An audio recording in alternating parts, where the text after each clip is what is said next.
Item ಯಾವುದೇ ಇರಲಿ try ಮಾಡಿ ಆಚಿ ಚಿಕನ್ ಮಸಾಲಾ. ಆಚಿ ಚಿಕನ್ ಮಸಾಲಾ ಕೋಟ್ಯಾಂತರ ಭಕ್ತರು ಬರೋ ಸ್ಥಳ ಅದು. ಆ ಪ್ರಕರಣ ಧರ್ಮಸ್ಥಳದಲ್ಲಿ ನಡೀಬಾರ್ದು, ಬಿಡದಿಯಲ್ಲಿ ನಡೀಬಾರ್ದು, ಬೆಂಗಳೂರಲ್ಲಿ ನಡೀಬಾರ್ದು. ನಮಗೆ ಬೇಕಾಗಿರೋದೇನು? ಸೌಕರ್ಯ ಸತ್ತಿದ್ದಾಳೆ, ಇಷ್ಟು ಹೆಣ್ಮಕ್ಳು ಮಾದಿತ್ಯ. ಬೇರೆಯವರು ಬೇರೆ ಬೇರೆ ರಾಜಕೀಯ ಉದ್ದೇಶದಿಂದ ಅವ್ರು ಮಾಡಿದ್ದಾರೆ ಅನ್ಕೊಳ್ತೀವಿ, ಅವ್ರು ಮಾತಾಡ್ಕೊಳ್ಳಿ. ನಾನು ಯಾವ ಹೋರಾಟಕ್ಕೂ ಹೋಗಿಲ್ಲ. ಅವನು ಮಾತಾಡಿದ ಸಿನಿಮಾ ಆ್ಯಕ್ಟ್ರು ತಮಿಳು ಅವನು ಮಾತಾಡಿದಾನ, ಅವರನ್ನು ಗೊತ್ತಿದ್ದಾರೆ ಅಂತ ಹೇಳ್ಬೋದು. ಅದನ್ನು ನಾನು ಇಮ್ಮಿಡಿಯೇಟ್ ಆಗಿ SIT ತನಿಖೆಗೆ ಕೊಟ್ಟು, ಇದು ಸರ್, ಇದು ವಾಯ್ಸ್ ಸ್ಯಾಂಪಲ್ಸು, ಇದು ಬೆಳೆಸಿದ ವಿಷಯಗಳು ನಮಗೆ ಯಾಕೆ ಬೇಕಂದ್ರೆ ನಾನು ನೋಡಿ ಈ ದೇಶದ ಪ್ರಜೆ ನಾನು ಪ್ರಶ್ನಿಸೋ ಹಕ್ಕಿರುತ್ತೆ. ನಮ್ಮನ್ನು ಅದನ್ನು ಯಾವುದನ್ನು ನೋಡ್ಕೊಂಡು ಸುಮ್ಮನೆ ಕೂತ್ಕೊಳಕ್ಕಾಗಲ್ಲ.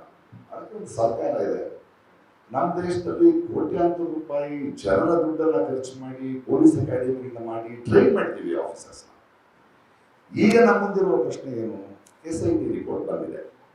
ಒಂದು ಏನು ಕೊಟ್ಟಿರ್ಬೋದು, ಚಿನ್ನಯ್ಯ ಅಂತ ಬಂದ ಹಿಂಗೆ ಮಾಡ್ದ, ರಿವರ್ಸ್ ಹೋಗ ಅವನ್ನ ಅರೆಸ್ಟ್ ಮಾಡಿ ಹೊರಟಿದ್ರು. ಅವನು ಜನರ ಮನೋಭಾವವನ್ನ, ಎಲ್ಲ ಪತ್ರಕರ್ತರನ್ನ, ಟ್ಯಾಕ್ಸ್ ಮನಿಯನ್ನ ಪೊಲೀಸ್ ಡಿಪಾರ್ಟ್ಮೆಂಟ್ಗೆ ಚಳಿ ತೆಗೆಸಿದ್ದಾನೆ, ಹಚ್ಚಿದ್ದಾನೆ. ಅವನ ಮೇಲೆ ಅವ್ರು ನೋಡ್ಕೊಳ್ತಾರೆ. ಆದರೆ ಇನ್ನೊಂದು ರಿಪೋರ್ಟ್ ಬಂದಿದೆ SIT ಇಂದ. ಫಾರ್ ವುಮೆನ್ಸ್ ಕಮಿಷನ್ RTI ಹಾಕಿದ್ದಾರೆ. 30 ಹೆಣಗಳಿಗೆ ತಾಳೆ ಆಗ್ತಾ ಇಲ್ಲ ಬರೆಯಲು. ಇನ್ನೊಂದು ರಿಪೋರ್ಟ್ ಕೊಟ್ಟಿದ್ದಾರೆ, 400 ಸಾವು ನಡೆದಿವೆ, ಒಂದು ಬಾಲಕಿಯ ಸಾವು ನಡೆದಿದೆ. ನಮಗೇನು ಬೇಕು? ಯಾರು ಮಾಡಿದರು?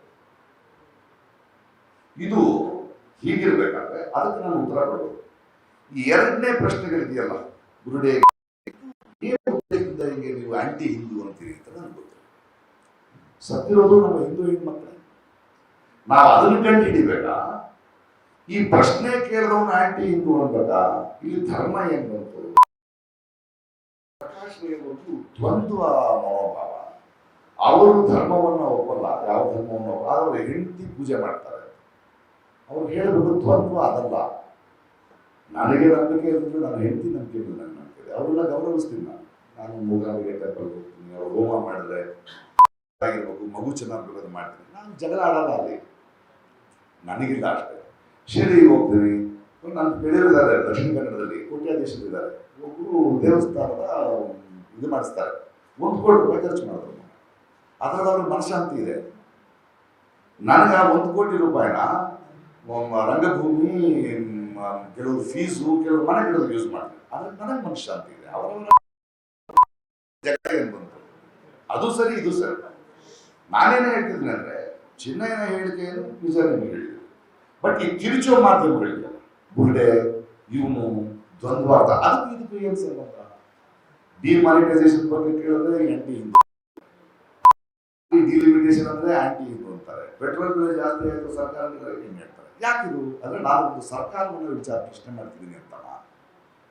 ಹಿಂದೂ ಧರ್ಮ ಎಲ್ಲರೂ ಬರೀ ನಾನಿಲ್ಲ, ನಾನು ದೇವಸ್ಥಾನಕ್ಕೆ ಹೋಗಲ್ಲ. ನನಗೆ ಮನುಷ್ಯರು ಮುಖ್ಯ. ಕಷ್ಟ ಅಂದ್ರೆ ಒಬ್ಬ ಮನುಷ್ಯ ಆಗ್ತಾರೆ ಅಂತ ನಾನು ಹೆಂಡ್ತಿ ನಂಬ್ತಾರೆ, ಗೆಳೆಯರು ನಂಬ್ತಾರೆ. ಬಟ್ ನೀವು ಇದನ್ನ ಹೀಗೆ ಪ್ರಶ್ನೆ ಮಾಡ್ತೀರಿ, ಹೀಗೆ ಯಾಕೆ ಬಿಂಬಿಸಲು ಪ್ರಯತ್ನ ಮಾಡ್ತೀರಿ? ಭಾರತೀಯ ಜನತಾ ಪಾರ್ಟಿ ಅಂತ ಒಂದು ಪಕ್ಷ ಇದ್ರೆ ಅದೊಂದು ಪೊಲಿಟಿಕಲ್ ಪಕ್ಷ ಅಷ್ಟೇ.